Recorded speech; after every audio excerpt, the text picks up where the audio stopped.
What's up, guys? So today we're looking at a neck knife that my friend Corey had gotten me to try out, and this is a Eafengrow. I'll spell it for you: Eafengrow. Some people are familiar with this company. Another one of those Chinese companies that are putting out, a lot of different stuff that's pretty affordable. This model is the EF113, all right, 113. These sell for 15 bucks on Amazon. This is the green G10 version. They also offer a black G10 version. It's a pretty cool, interesting looking design. And actually using this, and I probably used it, I actually carried it maybe, I don't know, 10 times, 10 different days that I EDC'd this, and then used it a little bit around the house, just kind of playing around. Overall, it's okay. For $15, it's definitely a budget neck knife. It does actually work. It's nice in its overall size. It's very comfortable to use, except on the bottom of the G10, you can see how it flares out a little bit on both sides here. Sometimes when using it, if the butt end of the knife happened to be more towards the inside of my palm, I did feel that, all right, in cutting it. But when I'm conscious of it, and I just grab it where it's more towards the bottom of my, or base of my fingers, where you're really kind of choking up on it, I don't feel it at all. Obviously, it's not rubbing on anything. But yeah, I mean, as far as carry, I thought maybe that when this was sitting on the chest, because the G10 protrudes on both sides, that it would kind of poke into the, my sternum or something. I had no such thing happen. It was totally comfortable in actually carrying it. If this happened to be, an issue for someone, it would be very, very easy for someone with just basic tools, even if you just went to the dollar store and bought some sandpaper, to just knock off these edges just on either side right here. It would have been totally fine. That was my only real issue with the knife. This one is in 440C stainless steel. The edge was just okay. Again, I mean, lately, and when I say lately, I mean the last couple of years, using so many knives with super steels, the M390 is absolutely amazing, LMAX is amazing, S35VN is amazing, the list goes on and on and on. And going back to, something with 440C, yes, of course, it leaves something to be desired, all right? But it had a decent enough edge. For most people, their neck knife is not being used all the time, at least when I talk about. A lot of people who I know personally who carry neck knives, they also carry pocket knives. The neck knife is a nice go-to occasionally, but they're swapping between both. And if nothing else, they're using their neck knife less and more as a backup emergency knife as opposed to all the time.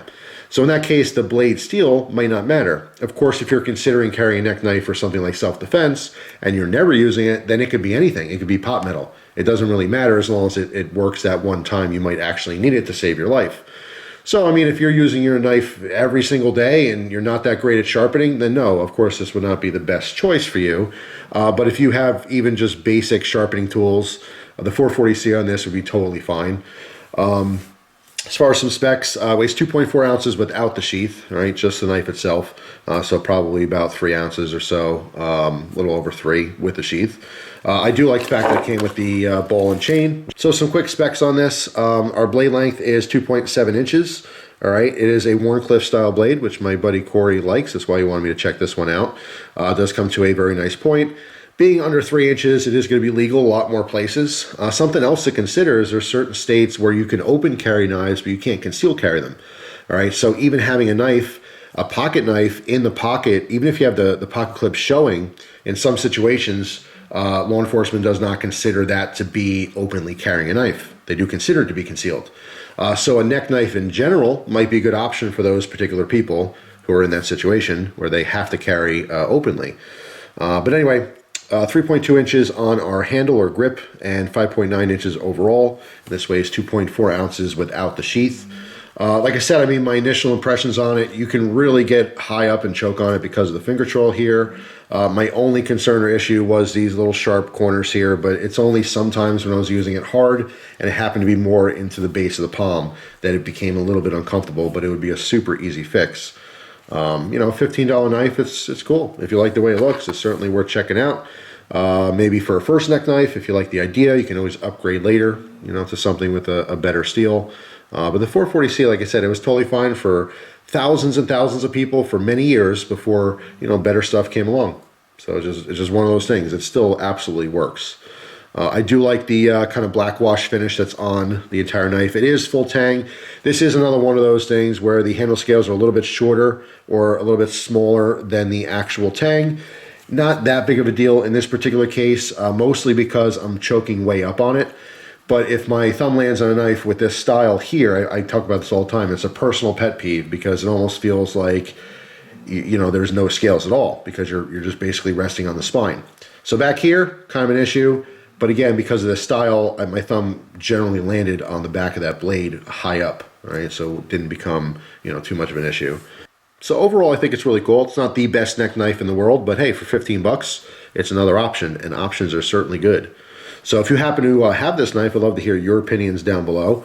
But the actual company, Eafengrow or Eafengrow, like I said, I see a lot of people talking about them, and they seem to be popular enough where people are starting to try out their products. Now, as far as the sheath, it does totally work. It's not going to fall out, but there is some jiggle.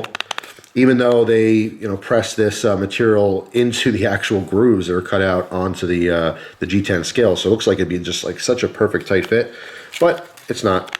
It's got a little wiggle. It never got loose though, never fell out. In fact, when you're pulling it out, it's nice that they have these wings here so you can use your thumb to assist it, because it does take a little bit of pressure to both push it in as well as pull it out. It's actually harder to get it back in than it is to retrieve.